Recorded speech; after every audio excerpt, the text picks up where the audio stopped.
Mari kita lanjutkan.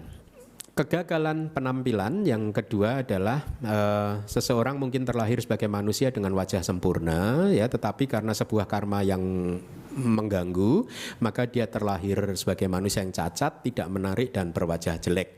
Karena kegagalan penampilan seperti itulah, maka timbunan karma buruknya akan mendapatkan kesempatan untuk berbuah, sedangkan karma baiknya akan lumpuh.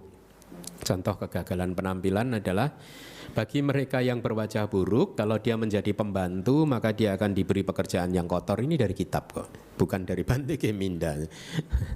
Kemudian seandainya dia beruntung menikahi wanita yang kaya raya, maka orang yang pertama kali berjumpa akan menyangka dia hanyalah seorang sopir dari wanita. Sehingga akan mendapatkan perlakuan yang tidak sepantasnya, gitu ya. Yang berikutnya kegagalan waktu. Seseorang mungkin akan terlahir pada saat pemerintahan dipimpin oleh pemimpin yang baik dan dikelilingi oleh orang-orang yang bermoral, tetapi karena sebuah karma penghalang, dia akhirnya terlahir pada waktu pemerintahan dipimpin oleh seorang yang tidak baik dan juga dikelilingi oleh orang yang tidak bijaksana. Karena kegagalan waktu seperti itulah, maka timbunan karma baiknya akan mendapat kesempatan untuk berbuah, sementara timbunan karma tidak baiknya, ya, karma buruknya akan mendapatkan kesempatan untuk berbuah, sementara timbunan karma baiknya akan lumpuh. Contohnya yang tadi saya sampaikan, mereka yang hidup di negara-negara seperti ini, coba kalau dibandingkan mereka yang hidup di negara Singapura, tadi siapa yang bilang nggak happy gitu di Singapura? Kalau kita kontraskan dan keadaan seperti ini, coba apakah mereka bahagia di sana? Kita memang tidak bisa mengukur secara pasti karena kebahagiaan dan tidak kebahagiaan dan penderitaan itu tergantung pada suasana hati, ya, tidak tergantung pada dunia luar. Tetapi secara relatif Buddha juga mengatakan dalidyang bhikkhave dukkang loka samingkama bhogino. Wahai para biku, kemiskinan itu adalah penderitaan buat mereka yang masih hidup dengan mengejar kepuasan-kepuasan indrawi. Buat Anda para perumah tangga, itu kata-kata Buddha, kemiskinan bisa menjadi penderitaan seperti di dalam gambar ini. Mereka miskin, untuk mencari makan saja sulit, ya.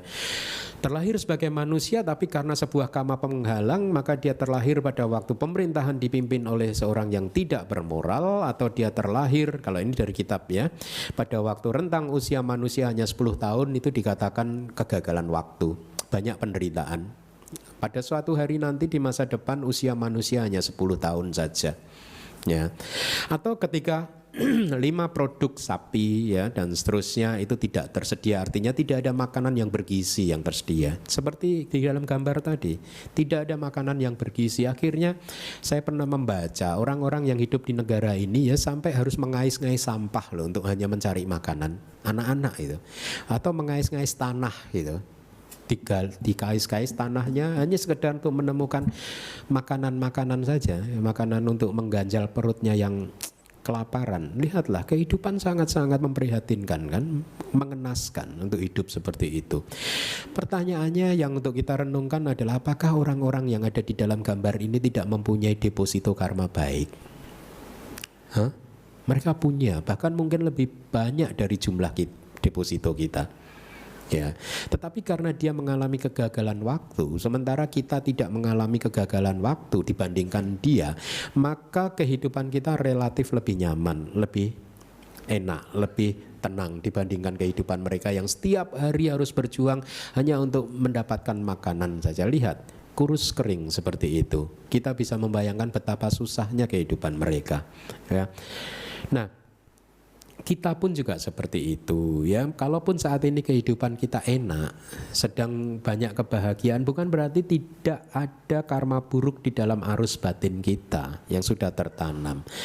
Kita banyak mempunyai timbunan karma buruk, oleh karena itu kita harus hati-hati dan waspada.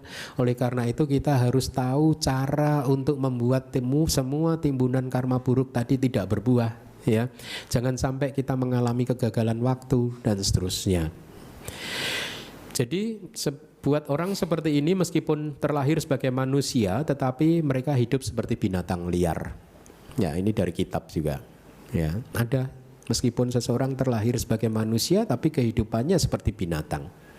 karena perjuangan yang harus dia lakukan untuk menopang kehidupannya itu sangat keras gitu.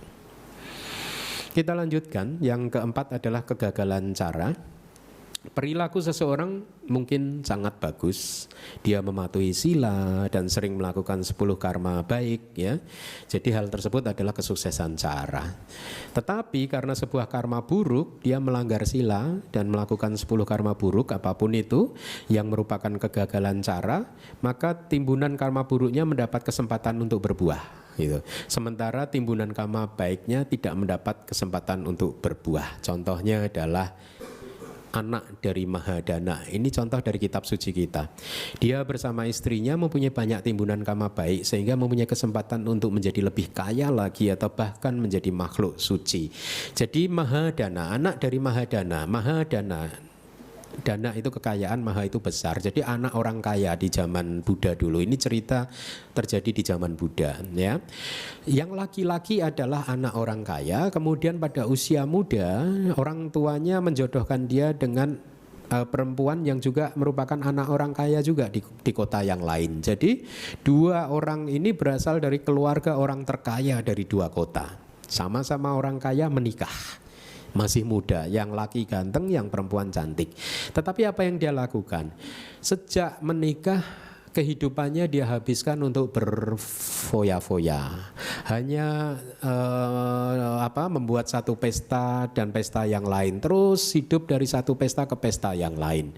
Ya, sampai akhirnya di usia yang tua, ya. Dia jatuh miskin, harta bendanya habis, dan dikatakan Buddha mengatakan bahwa akhirnya dia pun dua-duanya menjadi pengemis.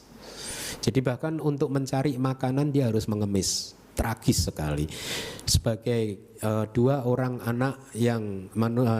manusia yang lahir dari keluarga yang kaya raya, akhirnya harus menjadi pengemis dua-duanya.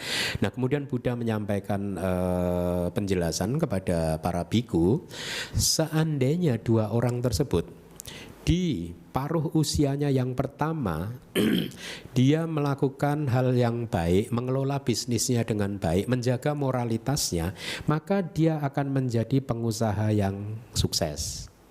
Atau kalau di paruh usianya yang pertama dia menjadi seorang biku dan bikuni, maka dua-duanya akan menjadi anagami. Itu katanya Buddha. Tetapi karena di paruh waktu pertama 25 tahun pertama itu dia tidak manfaatkan, akhirnya Buddha mengatakan apabila di paruh waktu yang kedua, jadi sejak umur 25 sampai berarti ke 50 ya, dia mengelola bisnisnya dengan baik, banyak melakukan perbuatan baik, maka dia masih bisa sukses. Gitu. Atau kalau di paruh waktu yang kedua ini yang laki menjadi biku, yang perempuan menjadi bikuni, maka mereka akan menjadi sakadagami. Gitu. Nah, tapi dia tidak melakukan itu, kesempatan itu dilewatkan. Kemudian Buddha melanjutkan lagi, atau kalau di paruh yang ketiga mereka sadar dan kemudian memperbaiki bisnisnya, mereka masih tidak akan bisa jatuh sebagai orang miskin. Atau kalau mereka memakai jubah, maka dia akan menjadi seorang sotapana. Masih gitu. Tetapi nggak sadar juga sampai tua umur 75. Sampai akhirnya kesempatan itu lewat dan dia jatuh miskin. Kemudian bahkan kalaupun menjadi biku atau bikuni pun tidak akan bisa mendapatkan kemajuan apapun. Maka lihatlah, mumpung kita masih cukup ya, umur kita kan belum ini ya. Jadi manfaatkanlah waktu yang ada ya. Aturlah kehidupan kita. Mari kita mengatur kehidupan kita dengan baik, menjadi seorang yang mahir ya, mengelola kehidupan kita sehingga akhirnya kehidupan ini menjadi berkembang, secara spiritual berkembang, secara duniawi juga berkembang ya. Jadi karena kegagalan cara, maka dia hidup dalam kemiskinan di hari tuanya, dan lihat, akhirnya dia terlahir di alam neraka sehingga memberi kesempatan timbunan karma buruknya untuk berbuah ya. Lihatlah, tragis tidak? Sebagai anak orang kaya, ganteng, cantik ya, tapi akhirnya lahir di neraka. Masa tuanya menjadi seorang yang miskin ya. Termasuk di dalam faktor ini adalah melakukan hal-hal yang tidak baik, kejahatan, ya, ucapan yang tidak baik, pikiran yang tidak baik, perilaku tubuh yang tidak baik ya.